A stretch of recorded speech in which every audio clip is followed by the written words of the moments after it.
మీ అందరికీ తెలియదు ఏంటంటే నేను రాజు గారిని నేను అంకుల్ అని పిలుస్తాను. ఎందుకంటే నేను 8th 9th క్లాస్ ఉన్నప్పుడు మా నాన్నగారు రాజు గారు కలిసి సినిమాలు చేసేవాళ్ళు. అలా తీసిన ఒక సినిమా తొలి ప్రేమ. సో అప్పుడు సినిమా రిలీజ్ అయిన ఫస్ట్ డే హిట్ తర్వాత మా అందరము ట్రైన్లో వెళ్ళాము తిరుపతి. అప్పుడు అక్కడ మా ఇద్దరు కొంచెం బాండ్ ఏర్పడింది. ఆ తర్వాత వచ్చాక నేను కాలేజ్ బంక్ కొట్టినప్పుడల్లా నేను ఇలాగే దొరికిపోతుండేవాడిని. ఒక ఇన్సిడెంట్ ఇంకా నాకు బాగా గుర్తుంది. సంజయ్ థియేటర్ బయట రోడ్లో మీరు ఇటు సైడ్ వస్తున్నారు కార్లో, నేను ఇటు సైడ్ ఒక బైక్లో వెళ్తున్నాను.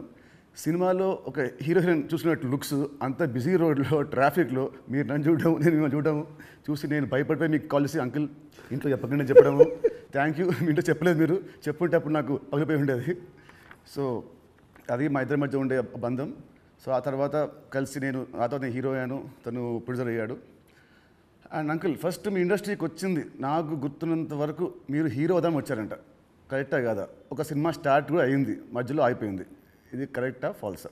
కాదు, ఫాల్స్. పక్క falls. Okay, me first cinema Dil.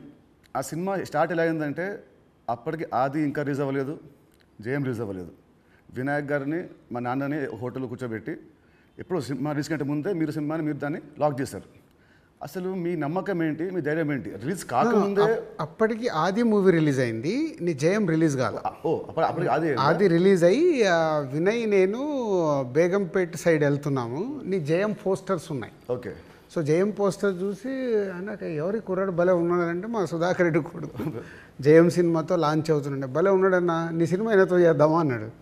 Why not, immediately నేను డాడీకి ఫోన్ చేసి ఆ మీటింగ్, నీ జయం రిలీజ్ కాకంటే ముందే మీటింగ్ చేసాము. సో దిల్తో మీ పేరు దిల్ రాజుగా అయింది. సో మీ ఫీలింగ్ ఏంటి? వినాయక్ గారు మేము మీకు ఇచ్చాం మా పేరు, లేదంటే మీ డబ్బులు పెట్టి మీరు మాకు హిట్ ఇచ్చారు కాబట్టి సొంత పేరు మీరు పెట్టుకున్నారా? అంటే జనాలు ఇచ్చారు అది. పోతే నీకు గుర్తుందో లేదో, ఆ దిల్ టైటిల్ మన దగ్గర లేకుంటే దిల్ పెడదామని నితిన్ అడిగినప్పుడు బూరుపల్లి శివరామకృష్ణ గారి దగ్గర ఆ టైటిల్ ఉంది. నేను వెళ్ళి అడిగి ఆ టైటిల్ తీసుకొచ్చాను, మాకు ఈ సినిమా బాగుంటుందండి అని. So thanks to Burupalli Sivaramakrishna గారు, ఆ టైటిల్ ఇవ్వడం వల్ల అది దిల్ రాజు అనేది బ్రాండ్ అయిపోయింది, ట్యాగ్ అయిపోయింది. సో ఇప్పుడు మీరు ఎస్విసితో పాటు లార్వేన్ ఏ company, Dil Raju productions, Dil Raju dreams, ఇలా మీ బయోపిక్కి తగ్గట్టు కంటెంట్ని బాగా గట్టిగా చేస్తున్నారు. So next Dil Raju directs అని చూడొచ్చా? లేదు. ఎందుకు? ప్రస్తుతానికి లేదు. సినిమా మీకు కెమెరా తెలుసు, మీకు నాలెడ్జ్ ఉంది, ఎడిటింగ్ తెలుసు, అన్నీ తెలుసు, మీకు ఎందుకు తీయట్లేదు? సో నాకు డైరెక్షన్ చెయ్యాలని ఎప్పుడు ఆలోచన రాలేదు. యాక్చువల్ వివి వినాయక్ ఆ బొమ్మరిల్ అయిన తర్వాత నాకు సజెస్ట్ చేశాడు, అన్న నువ్వు డైరెక్షన్ చేసేయగలుగుతావు, చెయ్యు అని. లేదు వినయ్ అని, లేదు నేను చెప్తున్నా కదా విను, విబి రాజేంద్ర ప్రసాద్ గారు లేక నువ్వు డైరెక్షన్ చేయగలుగుతావు, నువ్వు చెయ్యు అని. బట్ ఎప్పుడు ఆ సైడ్ నాకు డైరెక్షన్ చేయాలని ఆలోచన కలగలేదు. సో మీ బయోపిక్ తీసే ఇప్పుడు మీకు ఏమైనా ప్లాన్స్ ఉన్నాయా? ఎప్పుడన్నా ఆఫ్టర్ 5 years 10 years? నా బయోపిక్ నేను తీయలేను కదా, ఎవరైనా తీస్తారేమో. సరే, ఎవరు తీస్తే దాంట్లో అంత ఉంటుందా, ఆ కంటెంట్ ఉంటుందా? డెఫినెట్గా ఉంటుంది. అంటే ఇట్స్ బిగ్ జర్నీ కదా నాది. ఇప్పుడు ఫిలిం ఇండస్ట్రీ 94 వచ్చాను, 94కి వచ్చిన తర్వాత ఇప్పుడు ఆల్మోస్ట్ 30 years ప్లస్. ఎన్నో అప్ అండ్ డౌన్ చూశాను, ఎన్నో అన్నీ చూసుకుంటూ వచ్చాను. సో బయోపిక్ చేస్తే దానికి ఏ హీరో అయితే బాగుంటుంది? బట్ నాకు బాగా ఫేస్ మ్యాచ్ అయ్యేది నువ్వు ఒకటే. చాలా మంది అంటారు నితిన్ మీ బ్రదర్ అని. సో రాజుగారి బయోపిక్లో హీరోగా నేనే, ఇది ఫిక్స్ అయిపోయింది. ఇప్పుడు ఇవాళే ఈయన ప్రొడక్షన్ డైరెక్షన్ చూద్దాము, నేను హీరోని. సో ఇందాక మీరు చెప్పారు కదా అప్స్ అండ్ డౌన్స్ అన్నారు కాబట్టి ఆ క్వశ్చన్ అడుగుతాను. ఇండస్ట్రీ చాలా చూస్తే తెలుసు నాకు, బట్ మేజర్గా నాకు గుర్తుండి నేను ఇండస్ట్రీ వచ్చినప్పటి నుంచి మొన్న సంక్రాంతికి ఒక సినిమా మీ ఫైనాన్షియల్గా చాలా లాస్ అయింది. నెక్స్ట్ సినిమా ఇమ్మీడియట్ 3 days గ్యాప్లో అది మళ్ళీ అది వెళ్ళిపోయింది. ఈ మధ్యలో ఈ 3 రోజుల్లో మీ థాట్ ఏంటి? నెక్స్ట్ సినిమా కూడా అది కూడా పోతే అప్పుడు పరిస్థితి ఏంటి? మీ మైండ్లో రన్ అయిన మీ ఫీలింగ్ ఏంటి? లేదు అంటే నాకు ఇప్పుడు 10th సినిమా రిలీజ్ అయినప్పుడు నాకు అర్థమవుతుంది ఫైనాన్షియల్గా ఇది డ్యామేజ్ జరగబోతుంది. సో అటు డిస్ట్రిబ్యూటర్స్ అందరు కూడా లోలో ఉన్నారు. పోతే 14th రిలీజ్ అవుతున్న సినిమా షూర్ షాట్గా సూపర్ హిట్ అని చాలా గట్టి నమ్మకంతో ఉన్నాను. అంటే 90% నీకు తెలుసు, నేను ఎడిటింగ్ రూమ్లో చూసినప్పుడే నాకు చెప్పగలుగుతాను సినిమా వర్క్ అవుతుంది అవ్వట్లేదు. అట్లా సంక్రాంతికి వస్తున్నాం అనే సినిమా మీద ఐఎమ్ ఫుల్ కాన్ఫిడెంట్గా ఉన్నాను. సో ఆ 3 days అదే ఎనర్జీతో ఉన్నాను. ఎస్, నో ప్రాబ్లం, ఒకటి వస్తుంది. ఇది ఎంత డ్యామేజ్ అవుతుంది, అది ఎంత రికవర్ చేస్తారో నంబర్స్ తెలియదు. బట్ అది మ్యాజిక్ అనేది ఇట్స్ ఎ మిరాకిల్.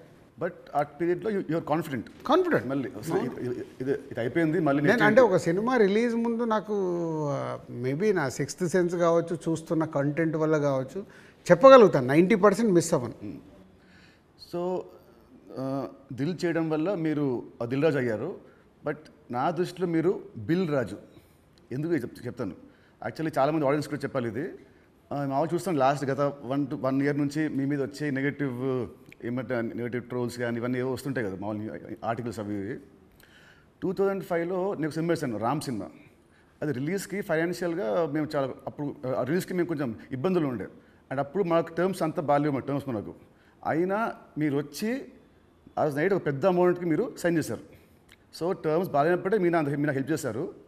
ఇలాంటివి మీరు చాలామంది హీరోస్కి, చాలా ప్రొడ్యూసర్స్కి, డైరెక్టర్స్కి మీరు చాలా హెల్ప్ చేస్తారు. ఇది నాకు తెలుసు. సో ఈ మధ్య వచ్చి మీరు ఒక సినిమా బొక్కేస్తారంటే అది నాకు I want to clear to audience that ప్రతి సినిమా చిన్న పెద్ద లేకుండా అందరు హెల్ప్ చేసేవాడు మీరు. అండ్ దీంట్లో చాలా డబ్బులు మీకు చాలామంది వెనక్కి మీకు ఇచ్చారు లేరు కూడా నాకు తెలియదు. బట్ ఈ హెల్ప్ చేసిన ఇంతమంది మీరు కష్టాల్లో ఉన్నప్పుడు వీళ్ళు కూడా మీకు తిరిగి హెల్ప్ చేస్తారని అనుకుంటున్నారా? అంటే బేసిక్గా నా లైఫ్ స్టార్ట్ అయింది ఎక్కడ అంటే నితిన్, నా కాస్ట్యూమ్ కృష్ణ గారికి నేను చాలా స్టోరీలో చెప్పాను. అరుంధతి అనే సినిమా 36 lakhs కొంటే 2 lakhs నేను రిలీజ్ రోజు కట్టలేదు. తర్వాత తీసుకెళ్ళి ఆయన ఫోన్లు ఎత్తకుంటూ కూడా నేను పట్టుకొని వెళ్ళి 2 lakhs ఇచ్చి వచ్చాను. తర్వాత వారు నాకు పిలిచి పెళ్లి పందిరి చేసే వరకు వదిలిపెట్టలేదు.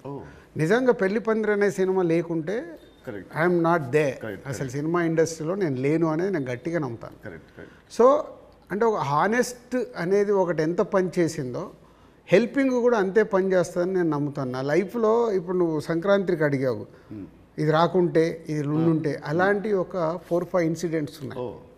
అంటే నేను క్లోజ్ అయిపోయే ఇన్సిడెంట్స్. ఇప్పుడు అసలు సంక్రాంతికి వస్తున్నాము, రాకున్నా మాకేం కాదు, ఎందుకంటే ఆల్రెడీ ఎస్టాబ్లిష్ అయిపోయి ఉన్నాం.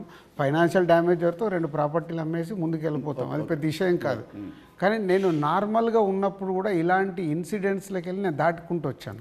అంటే అది ఎప్పుడు అదే నేను నమ్మేది, వెన్ వీఆర్ హెల్ప్కు మనం ముందుంటామో మన కష్టం వచ్చినప్పుడు భగవంతుడే తిరిగి ఇస్తాడని. అది నా లైఫ్లో 3-4 ఇన్సిడెంట్ నాకు సినిమా ఫీల్డ్లో జరిగాయి. దిల్ మీరు చేసినప్పుడు ఆ రోజుల్లో ఇట్ వాజ్ ఆ రోజు సినిమాకి ఖర్చు మీరు బాగా పెట్టారు. ఆ రోజు బాగా పెట్టారు. అండ్ అందుకే అప్పటికి మన వినాయక్ గారికి ముందు సినిమా కూడా అంత ఆడలేదు, బట్ స్టిల్ మీరు ఖర్చు బాగా పెట్టారు. ఆ సినిమా హిట్ అయింది, దాంతో మీ లైఫ్ మారిపోయింది. ఇప్పుడు తమ్ముడు సినిమాకు ఒక రిఫరెన్స్ లేకుండా కూడా మీరు ఈ సినిమాని ఇంత ఖర్చు పెట్టారు. దీని మీద నమ్మకం, కథ మీద నమ్మకమా, డైరెక్టర్ మీద నమ్మకమా, ఆర్ ఈ తమ్ముడు సినిమా మీకేం తెస్తుంది? పేరు తెస్తుందా, డబ్బు తెస్తుందా? అంటే ఈ సినిమాకు బేసిక్గా నేను క్రెడిట్స్ ఇచ్చేది డైరెక్టర్కే. ఎందుకంటే ఎంసీఏ అండ్ వకీల్ సాబ్ తర్వాత ఆయన రాసుకున్న కథని ఇప్పుడు ఉన్న సినారియోలో అంటే ప్రేక్షకుల్ని థియేటర్కి తీసుకొచ్చి ఒక ఎక్స్పీరియన్స్ ఇవ్వాలని ఏదైతే చూశాడో, అందుకే నువ్వు కూడా షూటింగ్లో చూసినావు, ఆయన తీసుకుంటూ వెళ్తుంటే నేను ఎప్పుడు ఆపలా. ఒక డైరెక్టర్ ఏమో అడుగుతున్నాడు, ఎలా అచీవ్ చేయాలి, అది అచీవ్ చేయండి అని చెప్పా. అది అయిపోయిన తర్వాత నేను ఎప్పుడైతే యావిడ్ రూమ్లో సినిమా చూసుకున్నానో అప్పుడు నాకు అది ఎస్, వేణు అడిగింది ఇచ్చాను కాబట్టి ఆయన ఈ సినిమాని ఇవ్వగలుగుతున్నాడని. ఈవెన్ రాత్రి ఇప్పుడు నువ్వు ఒక భయంలో ఉన్నావు, ఎందుకంటే మనం లోలో ఉన్నప్పుడు చాలా భయంలో ఉంటాం. నేను అవన్నీ చూసేసాను.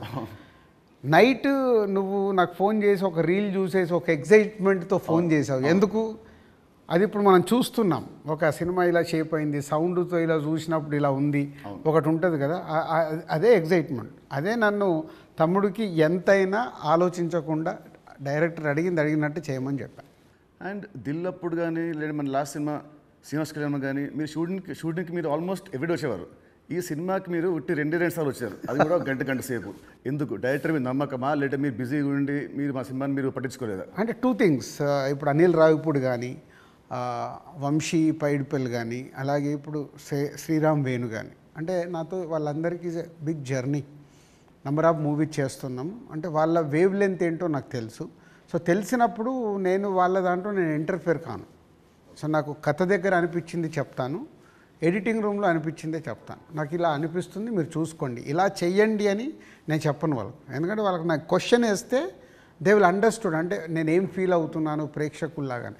కొంతమంది దర్శకులతో ఇలా నాకు సింక్ అవుతుంది, అలా సింక్ అయిన వాళ్ళే వీళ్ళు. అందుకే వీళ్ళతో నంబర్ ఆఫ్ సినిమాలు చేసినా వాళ్ళు అది అవుట్పుట్ తెచ్చుకోవడానికి వాళ్ళే ఎక్కువ కష్టపడతారు, ఎందుకంటే వాళ్ళకు రిజల్ట్ కావాల్సిందే కదా.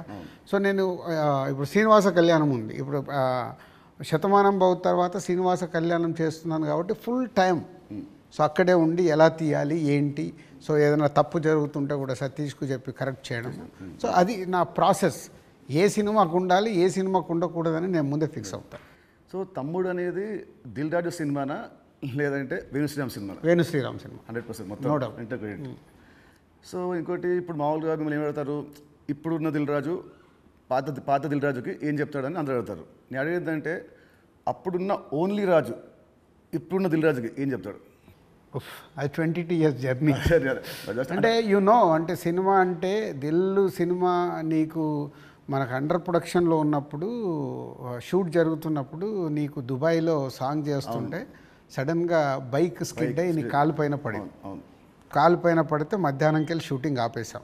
అది నాకు ఫస్ట్ ఫిలిం. షూటింగ్ ఆపేసిన తర్వాత చిన్న నీకు ఎయిర్లైన్ ఫ్రాక్చర్. వినాయక్ ఇక్కడ ఉన్నాడు, నెక్స్ట్ ఠాగూర్ సినిమాలో బిజీగా ఉన్నాడు, అన్న మీరు వెళ్ళి సాంగ్స్ తీసుకొని రండి అన్నాడు. నీకు ఎయిర్లైన్ ఫ్రాక్చర్ అయ్యి మన హోటల్కి వెళ్ళిన తర్వాత ఇంకా మనం నెక్స్ట్ డే షూటింగ్ చేయడానికి స్కోప్ లేదు, ప్యాకప్, అందరు రిటర్న్ వెళ్ళిపోవాలి. సో అప్పుడు లక్ష్మణ్ అంకులు శిరీష్ అంకులు టెన్షన్లో ఉన్నారు, నేనేమో వెళ్ళిపోయి పడుకున్నాను. పడుకొని 4 o'clock లేసేసి శంకర్ మాస్టర్ డోర్ కొట్టి, మాస్టర్ రేపు నైట్ వెళ్ళిపోవాలి, నీకు ఇప్పుడు 2 పాటలలో ఏమేమి బ్యాలెన్స్ ఉన్నాయో ఒక్కసారి లిస్ట్ రాయని 6 గంటల వరకు కూర్చొని ఆయనతో రాపిచ్చి, ఇవి నితిన్ కాలు కింద పెట్టకుండా నువ్వు ఎలా మేనేజ్ చేయగలుగుతావు అంటే శంకర్ నేను మళ్ళీ డిఓపిని పిలుచుకొని మేము కూర్చొని డిజైన్ చేసాం. డిజైన్ చేసి మీకు చెప్తే మీరు అందరూ ఏంటి షూటింగ్ ఉందా ఎలా చేస్తారు అంటే ఇలా చేయబోతున్నాం, విల్ ఫినిష్ నెక్స్ట్ 2 days అని నీ కాలు కింద పెట్టనివ్వకుండా 2 రోజులు షూటింగ్ చేయించా కూర్చొని స్టాండింగ్. అంటే నా మొదటి సినిమా నాకు ఆ సిచ్యువేషన్ అలాంటిది. ఆ రోజు 2 రోజులు షూటింగ్ ఆగకుండా చేసుకొని వచ్చి రిలీజ్కి ముందు మళ్ళీ ఆర్ఎఫ్సికి వెళ్ళి ఆ బ్యాలెన్స్ షాట్లని 2 పాటలు తీసి మ్యాచ్ చేసాం. అంటే అది నా ప్యాషన్. అంటే మొదటి సినిమాలోనే నేను ఒక సమస్య వస్తే దాన్ని జాగ్రత్తగా హ్యాండిల్ చేసుకొని సినిమాకి ఎలాంటి డ్యామేజ్ జరగకుండా చేయగలిగా. అదే మామూలు రాజు నుంచి దిల్ రాజుగా షిఫ్ట్ అవ్వడం. అంటే నాట్ ఓన్లీ దిల్, ఇలాంటి సో మెనీ ఫిలిమ్స్కి సో మెనీ ఎప్పుడు వస్తూనే ఉంటాయి. అవన్నిటిని జాగ్రత్తగా హ్యాండిల్ చేసుకుంటే 58 సినిమాలకు రీచ్ అయ్యాను.